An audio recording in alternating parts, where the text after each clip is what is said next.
Boa noite a todos. Vamos dando continuidade ao nosso trabalho, nossas palestras a respeito do Espiritismo, de estudos, e continuar o nosso trabalho que nós fazemos já há mais de 20 anos, a todas as quartas-feiras, estudar o Livro dos Espíritos. Estamos na terceira leitura no Livro dos Espíritos contínua, e a gente vai lendo todas as perguntas, lendo e comentando, e a gente já vai fazendo isso nesses anos todos, estudando e percebendo como esse livro maravilhoso ainda está tão próximo de nós. Como a todo instante nós vemos, lemos e nos encantamos com ele. Ele é um livro que nos traz perguntas muito próximas, que nos dá lições que ainda são discussões de hoje. O Livro dos Espíritos não se alterou. Cada vez mais ele nos ensina e nos ensina muito. Então vamos à nossa prece, pedindo a Deus, a Jesus, aos bons espíritos que nos envolvam em sua santa e sagrada misericórdia. Que nesse instante possamos cada vez mais adentrar o mundo espiritual, compreender essa grandeza, essa beleza, a harmonia divina, que nós possamos estar cada vez mais fortalecendo a nossa união com o bem, com o amor e com a luz. Que sejamos capazes de vencer a nós mesmos, de vencer nossas fragilidades, de vencer e entender cada vez mais o caminho do bem, o caminho do amor, o caminho da paz. Que a graça de Deus seja conosco hoje e para todo sempre. Assim seja. Boa noite, bom dia, como gosto de dizer, mais um dia que se faz. E amanhã teremos novidades. Amanhã teremos o nosso amigo Orlando, que vai estar falando para nós, lá direto do Pescadores. Nós vamos estar, assim, trazendo outras pessoas para estarem conversando e não ficar só eu, porque senão vocês enjoam rapidamente. Então nós estamos estudando o Livro dos Espíritos, nós estamos na questão 1012A. Só para colocarmos em prática, vamos ler a 1012 completamente, para ficar mais fácil. Um lugar circunscrito no universo é designado às penas e gozos dos espíritos conforme seus méritos? Já respondemos essa questão. As penas e os gozos são inerentes ao grau de perfeição dos espíritos. Cada um tira de si mesmo o princípio de sua própria felicidade ou infelicidade. E como eles estão por toda parte, nenhum lugar circunscrito ou fechado é especialmente designado a um ou outro. Quanto aos espíritos encarnados, eles são mais ou menos felizes ou infelizes, conforme o mundo que habitam seja mais ou menos adiantado. De acordo com isso, o inferno e o paraíso não existiam da forma que o homem os representa. Eles nada mais são do que figuras. Por toda parte há espíritos felizes e infelizes. No entanto, como também já o dissemos, os espíritos da mesma ordem se reúnem por simpatia, mas podem reunir-se onde quiserem, quando são perfeitos. E aí Kardec ainda coloca um adendo. A localização absoluta das regiões de penas e recompensas só existe na imaginação do homem.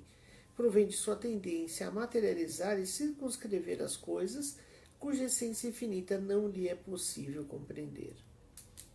Aí muitas pessoas vão ficar assim, então não existe umbral, Edson? O Livro dos Espíritos está em contradição com André Luiz, com todas essas coisas que se leem, que se falam, todos esses romances, todas essas ideias. Não há contradição. O Livro dos Espíritos nos deixa bem claro. Os espíritos se reúnem por afinidade. Então, quando e às vezes nós temos aí milhares, se reúnem, criam um ambiente, criam um lugar, criam um local. Esse local é um local geográfico circunscrito? Não, é um local. É um local onde aquelas mentes se encontram, onde aquelas mentes estão ali.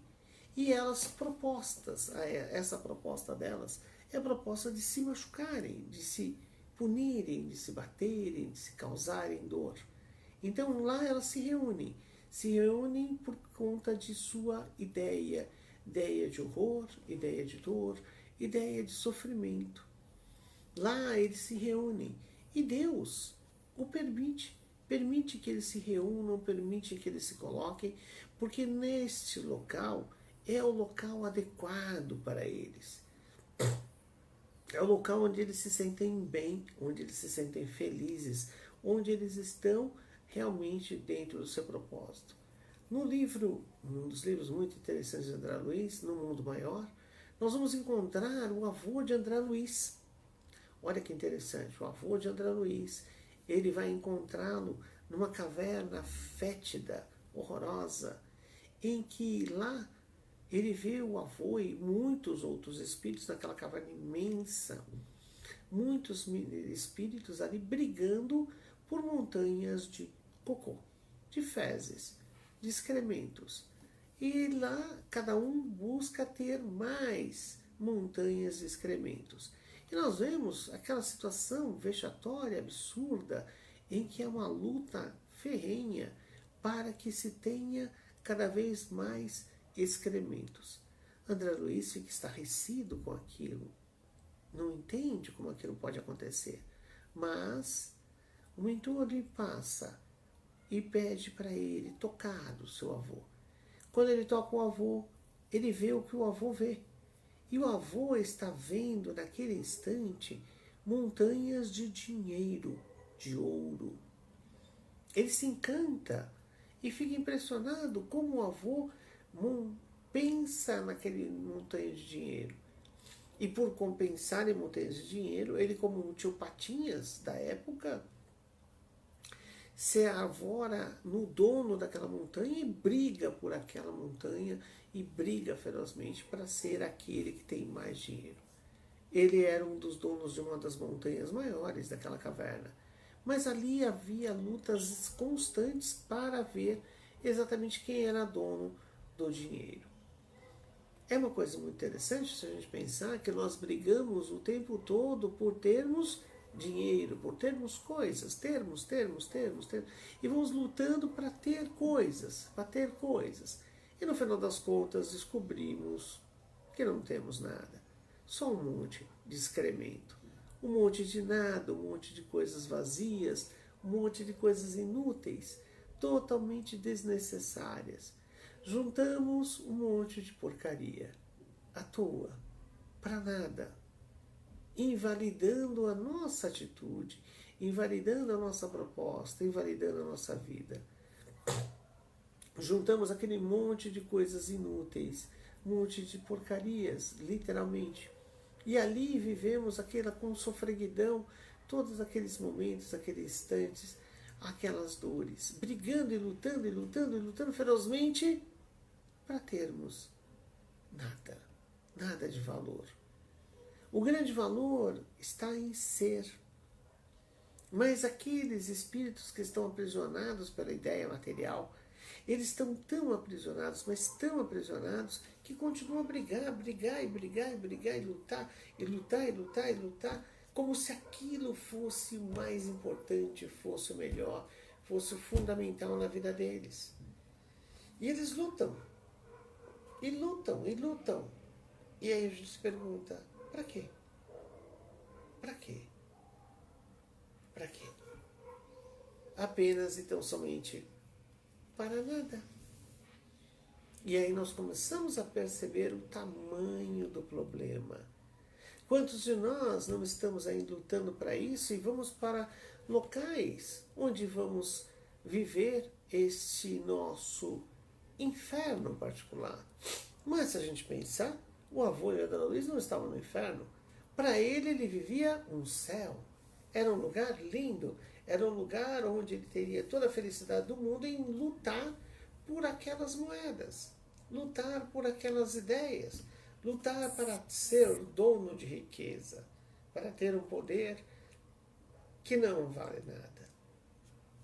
Deus dá a cada um de nós essa possibilidade de termos a condição que queremos, de termos a condição que gostamos, de ter aquilo que queremos. Qual o nosso céu?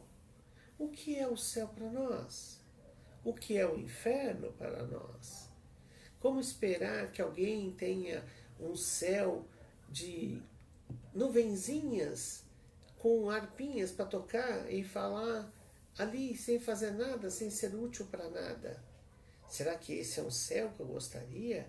Um céu de descanso eterno, onde eu não faço nada. Será que isso é um céu? Ou será que era um grande inferno? Para quem é um céu? Para algumas pessoas talvez seja realmente um céu, onde ele não vai fazer nada. Vai ficar lá inutilmente deitado. Mas, para a maioria das pessoas, ficar aquele tempo todo sem nenhuma produção seria para eles uma tortura. A mim, por exemplo, seria torturante demais. Eu já estava atacando arpa na cabeça de alguém rapidamente, pelo amor de Deus. Não ia ter paciência para isso, não ia aguentar. Porque é muito difícil você ficar sem fazer nada. Eu quero atividade, eu quero fazer, eu quero produzir. Mas, já imaginaram? Nós assim, às vezes colocamos que a pessoa vai para um lugar, olha, você vai pagar lá nas trevas, você vai pagar lá no umbral, vai entrar num lugar de sofrimento, de dor, de tristeza. Mas qual é o que a pessoa gosta? O que a pessoa gosta? Se você gosta de brigar, de lutar, de guerrear, de socar os outros, de dar pontapés, e você sabe que leva pontapés e você vai brigar brigando o tempo todo. Imagine alguém que gosta tanto de brigar ser levado a uma colônia espiritual, onde todo mundo trate ele assim: ah, meu filho, que bom que você veio. Ele vai olhar feio. Eu quero brigar, eu quero brigar. Muita luz. Aí ele vai para o outro: vamos brigar. Muita luz. Aí ele vai para o outro: vamos brigar. Muita luz. E ele vai ficar irritadíssimo. Ele vai estar no inferno. Por mais que fosse uma colônia espiritual, que nós reputássemos linda e maravilhosa, cheia de jardim de rosas, de flores e tudo mais, essa pessoa não tem capacidade ainda para admirar tudo isso. Qual é o céu dela? O céu dela é um lugar onde as pessoas digladiam, lutam, guerreiam, batem, batem, batem uma na outra. E Deus respeita. E Deus nos respeita tanto que permite que esses lugares existam até que a pessoa se canse. Puxa Deus, eu estou cansado, me dá uma ajuda. Olha para o céu, pede com todo o coração. Deus fala: opa, entendeu? Bora, negão. Sai daí, vem cá, vamos te levar para outro lugar. E a pessoa recomeça. Os nossos gostos, a nossa evolução muda. Vocês já imaginaram, então, alguém que fosse um sexólatra e, de repente, ele tem que ir para um lugar como o nosso lar? E ele lá: vamos, oba! E a pessoa: muita luz. Aí o outro: oh, muita luz e muita luz. E ele querendo fazer sexo, não encontraria em nenhum lugar. Qual seria para ele o paraíso? O vale do sexo, onde ele vai ficar até que ele tenha gastado toda essa energia. E assim, quando ele não tiver mais essa compulsão alucinada, ele será tirado de lá para novas lições, novos aprendizados. Nós podemos escolher os nossos aprendizados. Nós podemos decidir: eu quero aqui, eu quero ali, eu quero acolá. Onde eu quero ficar? Onde eu quero ir? O que eu quero ir? Qual o meu ponto de equilíbrio? Então, se eu tenho um ponto de equilíbrio, se eu já entendi os caminhos que eu preciso caminhar, eu irei com maior facilidade. Agora, se eu não ainda entendo, se eu ainda não percebo, eu vou me sentir sofrido, perdido, e vou ficar ali chorando. Quantos de nós vamos para os umbrais de forma triste e ficamos lá chorando, chorando, chorando, chorando, chorando e pedindo a Deus, a alguém que nos socorra, sendo que Deus olha para nós e fala: levanta-te, anda. Fala para nós: vem, segue-me. As palavras estão muito claras. O convite de Jesus está muito pleno. Nós precisamos levantar.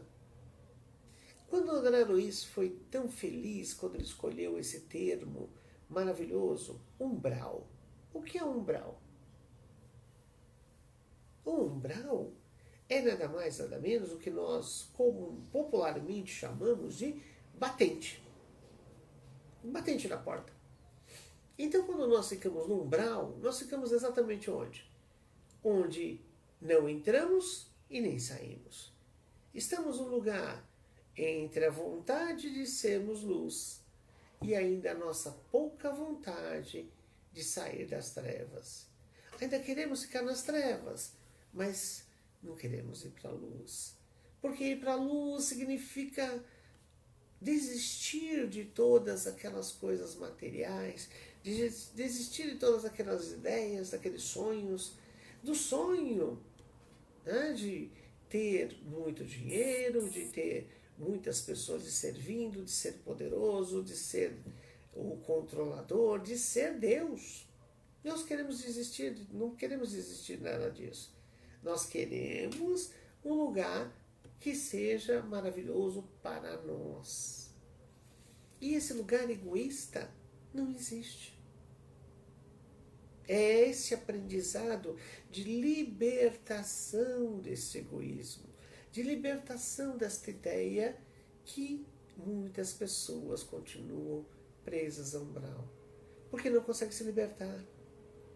Continuam amarradas à ideia estapafúrdia de que tem que ter algo material, que o umbral precisa ser um local que tenha que ter castigos, que tenha que ter dores, porque eu me sinto com a minha consciência pesada. A minha consciência pesada é que me amarra ao umbral, me amarra ao sofrimento. É a minha consciência negativa que me faz ainda querer ser punido, porque eu me sinto culpado. Eu ainda me sinto culpado de A, B, C, D, de tantas coisas. Botaram na minha cabeça que eu sou culpado. Botaram na minha cabeça que eu cometi crimes, que eu fiz coisas absurdas. Não. Eu só fiz o que eu podia fazer na época que eu podia fazer, do jeito que eu podia fazer. Em cada momento, culturalmente, nós entendemos de uma maneira a vida. Com o passar do tempo, vamos aprendendo que a vida tem outras nuances, outras ideias, outras propostas. Vamos aprendendo a sermos melhores. Vamos aprendendo a ser pessoas que captam as ideias, que entendem as leis de Deus. E a lei de Deus é a lei do amor, de doar-me amorosamente para o meu próximo. Servir. Então, qual é o céu que eu vou escolher? Que céu é esse que eu quero? Que céu é esse que eu penso, que eu sonho? Qual é o céu da minha vida? Eu preciso avaliar. Qual é esse céu que eu penso? Como eu posso fazer melhor? Não a vida minha, porque a felicidade só vai ser conquistada por mim a partir do momento em que eu proporcioná-la aos outros. Então, eu sou um dispensador da felicidade. Eu dispenso para as pessoas a felicidade. E essa felicidade forma-se à minha volta. A felicidade é uma criação coletiva, onde as pessoas vão entender que aquilo vale realmente a pena. Enquanto eu ainda achar que sou culpado, enquanto eu ainda achar que sou necessitado de castigos, vou continuar sendo castigado. Vou continuar passando por dores atrozes. Vou continuar passando por situações deprimentes. É preciso mudar essa situação. É preciso mudar essa atitude. É preciso mudar essa postura. É preciso mudar essa proposta. Eu preciso despender. É dando que se recebe. Francisco de Assis foi muito feliz na sua fala. Eu preciso dar. Eu preciso me colocar à disposição. Eu preciso buscar. Eu preciso colocar minha vida no caminho de Jesus. Então ele está me chamando. Vem cá, segue-me. Eu costumo fazer uma analogia bem simples, e eu já falei isso várias vezes lá no centro, mas eu gosto de repetir para ver se a gente fica bem claro. De repente, eu estou lá, acordo e sinto que eu estou num lugar fedido, feio, um cheiro horrível, estou num lamaçal, gritos, pavor, e deu mal. Puxa vida, não fui no centro o suficiente. Estou no umbral. Estou num lugar que eu acho que eu não gostaria de estar. Estou aqui. O que eu tenho que fazer agora? Qual a minha postura? Qual a minha proposta? O que eu devo fazer? Qual a minha forma de integralizar, de mudar essa situação? Eu preciso mudar. Eu vou ficar aqui, vou fazer um monte de oração até que Deus me ampare, me dê uma solução. Eu vou ficar aqui gritando e gritando e gritando para Deus, para que Ele faça alguma coisa.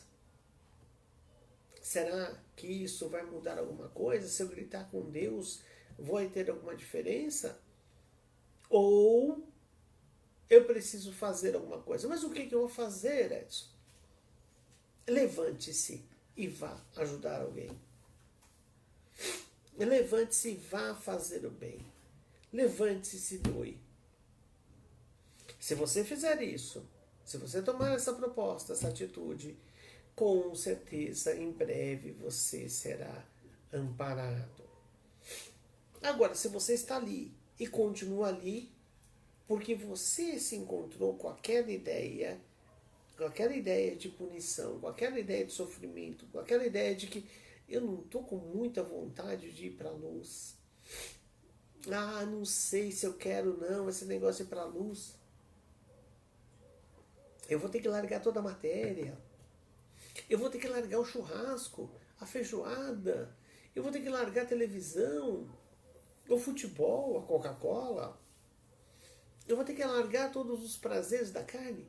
Sim, porque os prazeres da carne são circunscritos à carne e eles são um aprisionamento da alma.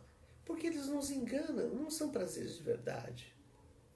Os prazeres do espírito, esses são magníficos, esses são magistrais. E quando você entende os prazeres do espírito, quando você larga os prazeres da carne, você entra num novo céu.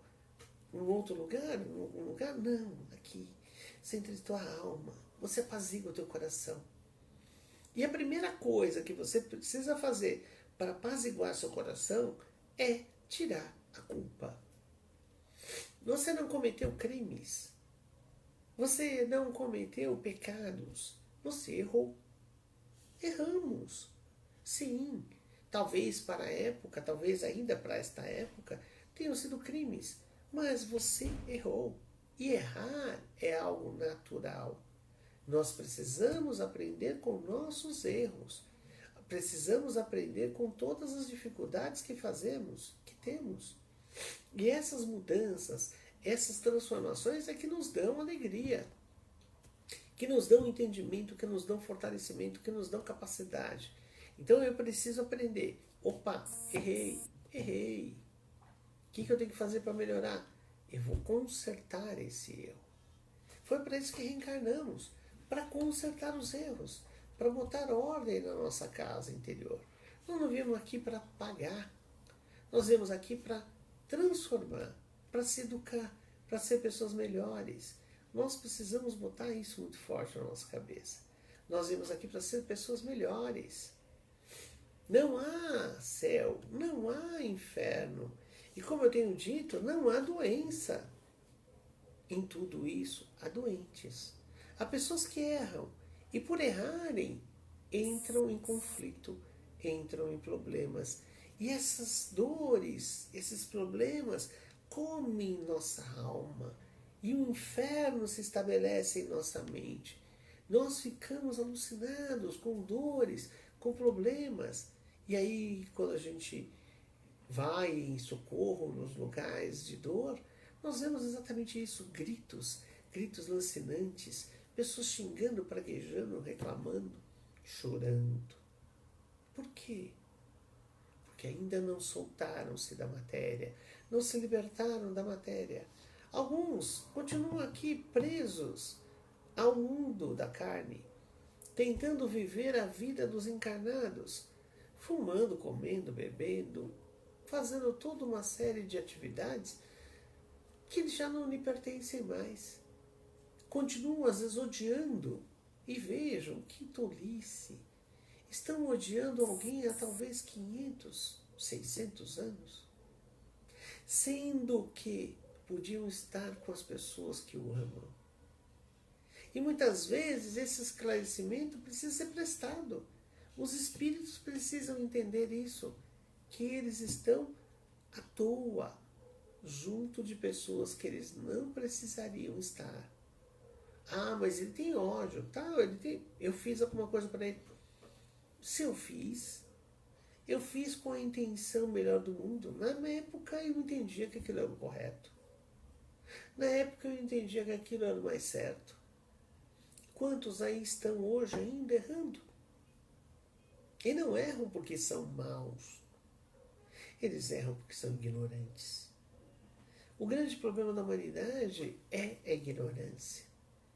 A falta de conhecimento espiritual, a falta de entender a bondade de Deus, faz com que as pessoas ainda digam que Ele é vingativo. Pessoas há que dizem que nós devemos temer a Deus. Olha que absurdo! Como posso eu temer a coisa mais maravilhosa, o ser mais benigno, tudo de bom? Se Ele é o melhor, se Ele é o bem, por que eu devo temê-lo?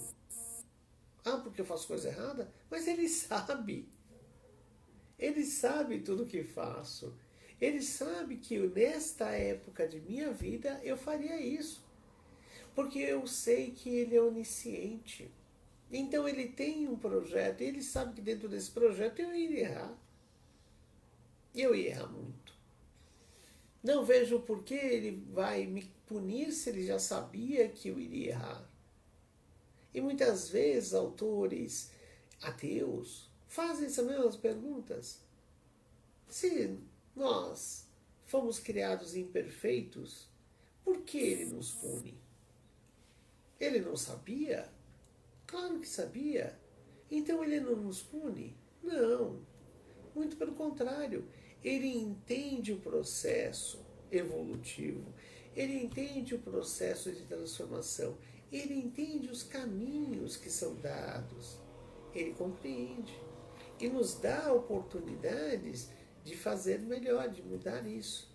Para isso Ele nos mandou uma gama infinita de homens especiais que foram nos ensinando.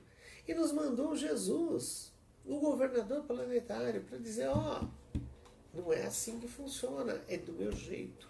O meu jugo é leve, o jugo do mundo é pesado. E vejam, é óbvio isso. Seguir Jesus é exatamente despir-nos de toda dor. Despir-nos do sofrimento. Jesus vai nos tirar do sofrimento. Ele quer o quê? Que nós aprendamos a amar. Que não importa a matéria, que não tem valor a matéria. Que ela é uma coisa totalmente passageira. Este corpo vai acabar. Mas esse corpo não sou eu. Eu uso esse corpo hoje. Amanhã não será este. Será outro e outro e outro. Porque eu preciso de muitos corpos para poder aprender todas as lições. E serão milhares de corpos ainda, porque eu ainda tenho milhares de lições a aprender, não só nesse planeta, mas em todo este universo. Eu não sou cidadão de São Paulo, de Itaquera, do Brasil. Eu sou um cidadão do universo, filho de Deus, que é o dono do universo. de bilhões, trilhões, quadrilhões de planetas, onde nós vamos habitar ainda, nem imaginamos. Imagine os prazeres, as coisas que iremos sentir, as alegrias que iremos passar, quantas e quantas coisas iremos vivenciar. Hoje percebemos a matéria de forma tão grosseira, ainda tão dura, ainda tão pesada. E quando sentimos a matéria mais e mais livre, leve, os cientistas já conseguem trabalhar com átomos, com partículas, subpartículas, nanopartículas e partículas infinitesimamente pequenas, como os neutrinos. Imagine quantas coisas maravilhosas devemos achar nesses caminhos todos e não ter mais esse peso que nos trava, que nos faz perder tempo. Mas ainda nós, nas nossas ânsias doentias e culturais, nos permitimos nos sentir culpados, nos sentir doentes, nos sentir mal e vamos ao sofrimento, a um sofrimento cada vez maior, criando para uma vida pós-morte um outro lugar, uma outra doideira, um lugar de sofrimento. Não, Deus não faz lugares de sofrimento. Os homens se unem para viver aquilo que eles acreditam ser o seu céu. O avô de André Luiz estava no céu. Para ele, aquela montanha de ouro, entre aspas, e que na verdade é excremento, aquela montanha de ouro era o seu céu. André Luiz via, em verdade, que aquilo ali era só uma montanha de excrementos.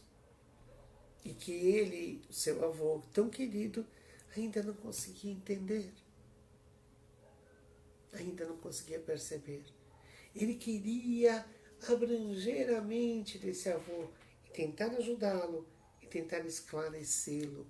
Veja que o trabalho da espiritualidade é esclarecer-nos, é tirar-nos da nosso mundinho fechado, onde ficamos com ideias, sempre as mesmas ideias, presos às mesmas ideias, presos às mesmas ideias, não saindo daquela ideia pequena e não vendo todo o macro.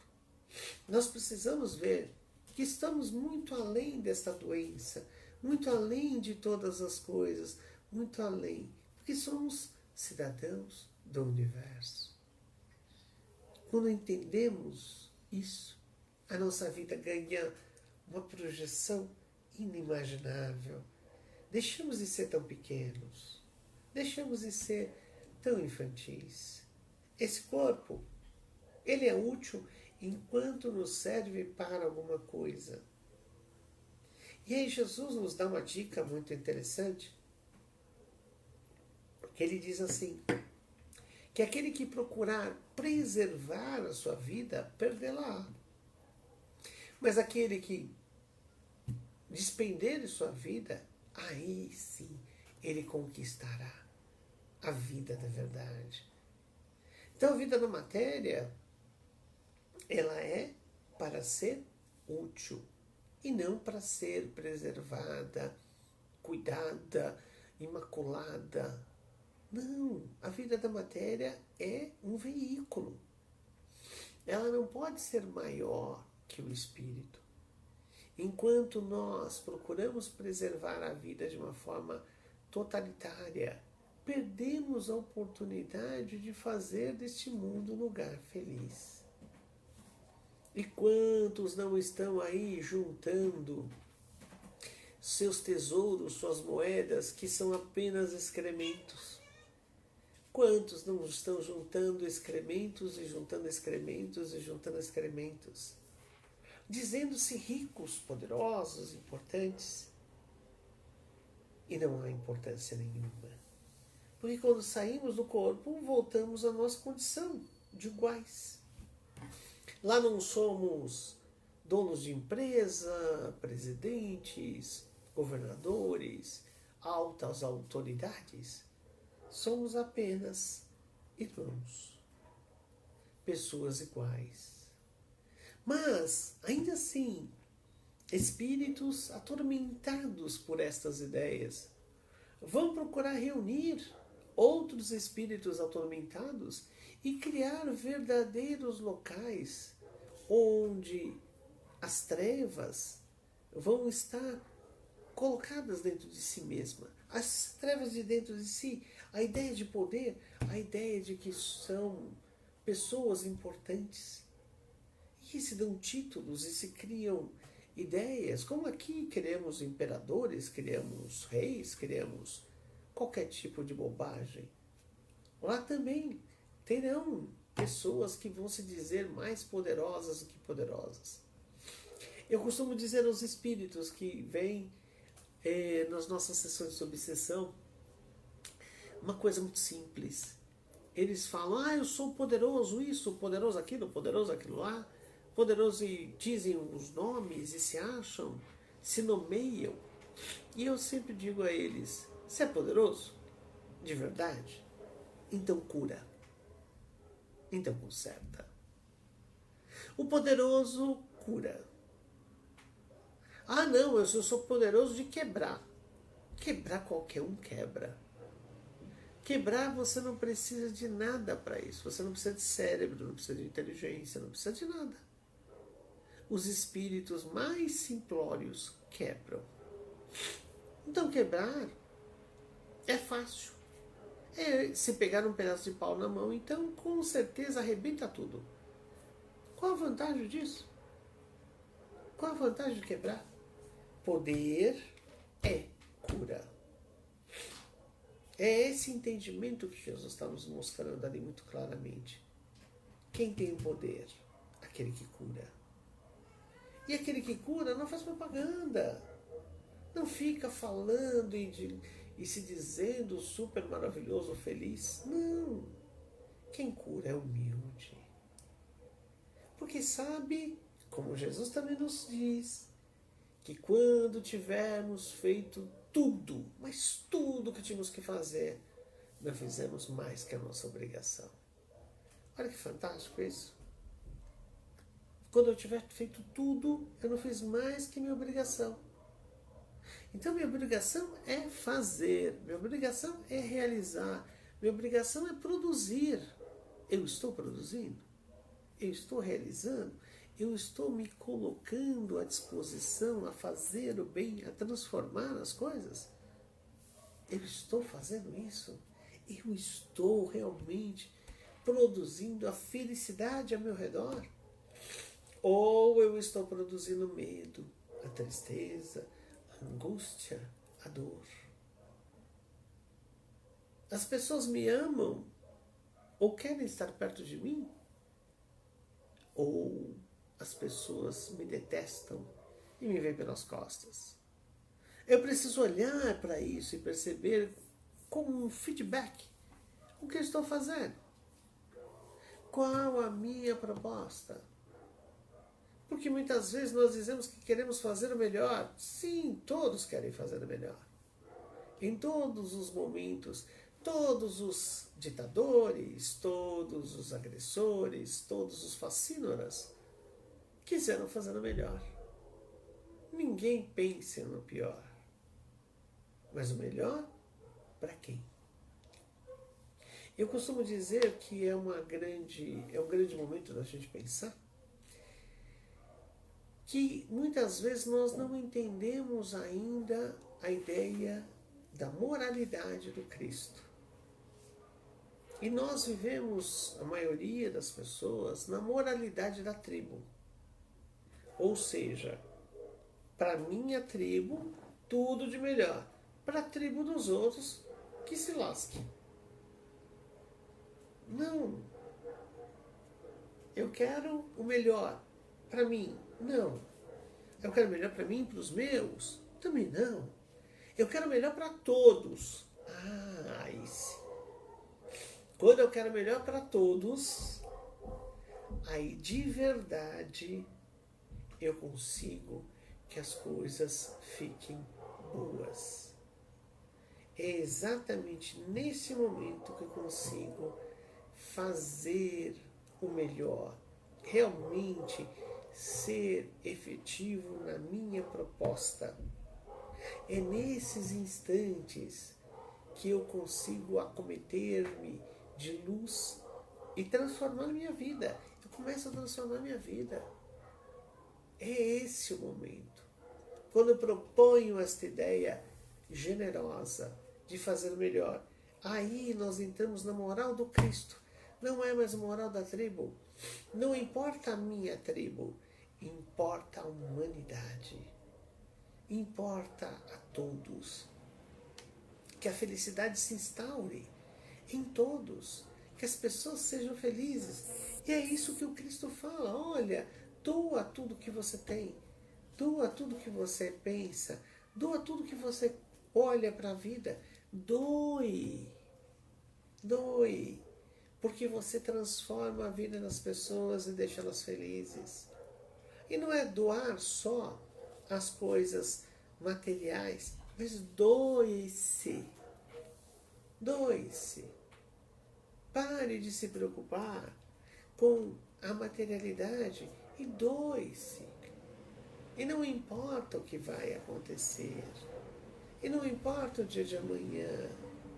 E não importa nada. Importa você se doar, você amar, você produzir algo de bom, algo de útil. Ser realmente, efetivamente, produtivamente uma pessoa do bem, da luz e do amor. Então produza o amor. Produza o amor. A todo lugar que você for, seja você Jesus. Eu gosto de dizer que tem no Facebook tem muitas coisas interessantes, muitas coisas maravilhosas. E uma das frases que eu recebi, que eu nunca me esqueci, que me deixou assim muito encantado, dizia assim: vai evangelizar, vai evangelizar, vai evangelizar. Se preciso, use palavras. Se preciso, use palavras. Olha que interessante. Nós podemos evangelizar com nossas atitudes, com nossa proposta, com nosso carinho, com nosso amor, com o nosso olhar. Nós podemos acabar com os umbrais, as trevas e toda a dor, sim, acendendo a nossa luz. Esse é o convite de Jesus. Acenda a tua luz. Porque quem acende a sua luz é o primeiro a ser iluminado. E se você é luz, e se você ilumina, não há trevas. Não há um lugar de sofrimento. O lugar de sofrimento é dentro de você. Quantos nesses momentos, nesses dias difíceis, estão em profundo sofrimento? De repente, tendo que conviver com o maior problema de sua vida, que é ele próprio. A maioria pode até, como dizem os especialistas, entrar em estresse pós-traumático, porque é um trauma ter que viver consigo, olhar para si mesmo. É hora de olhar para si mesmo e gostar dessa pessoa, porque essa pessoa faz coisas boas, é maravilhosa. Olhe para você e nestes dias, ame-se. Aproveite a oportunidade para se amar, para olhar para você e falar assim: cara, como você é maravilhoso. Garota, como você é maravilhosa. Você é. Porque você foi criado por Deus em amor e luz. Então você é amor, você é luz. Você tem pensamentos negativos? Claro que não tem. Todos nós temos pensamentos negativos.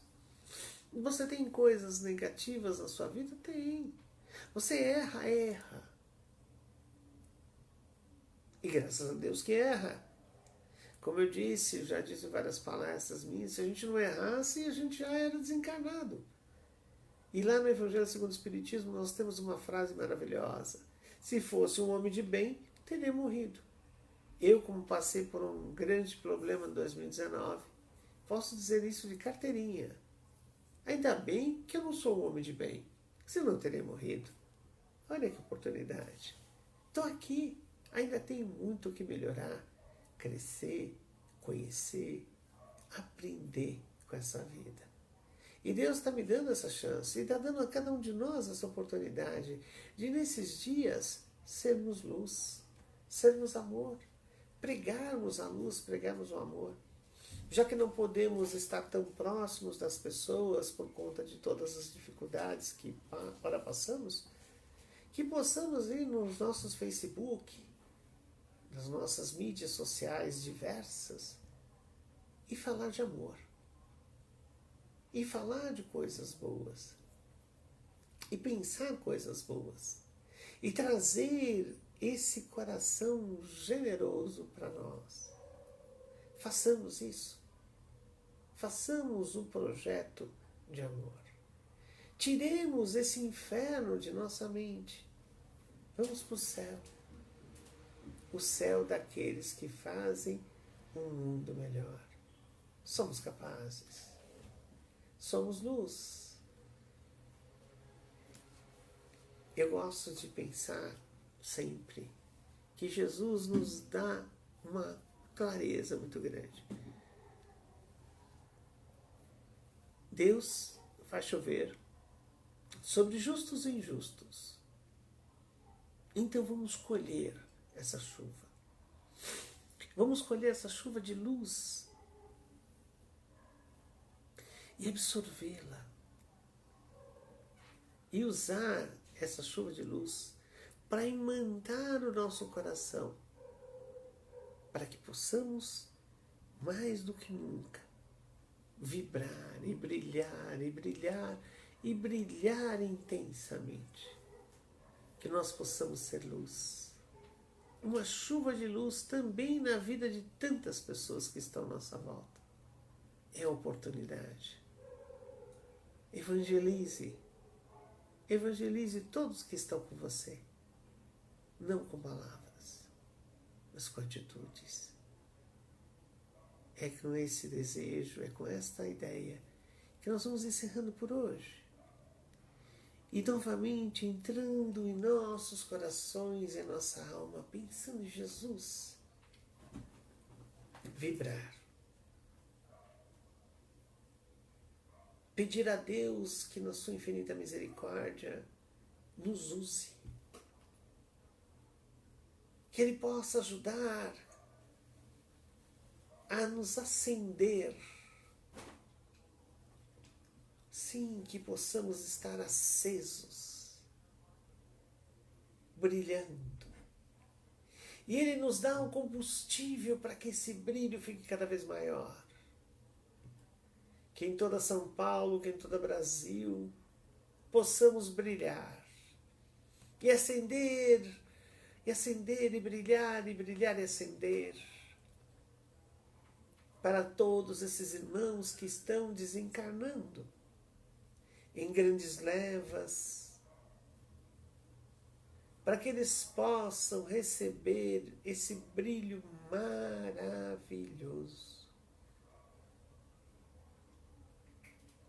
E assim, eles saiam da condição de coitados, vítimas, para uma condição de espíritos abençoados.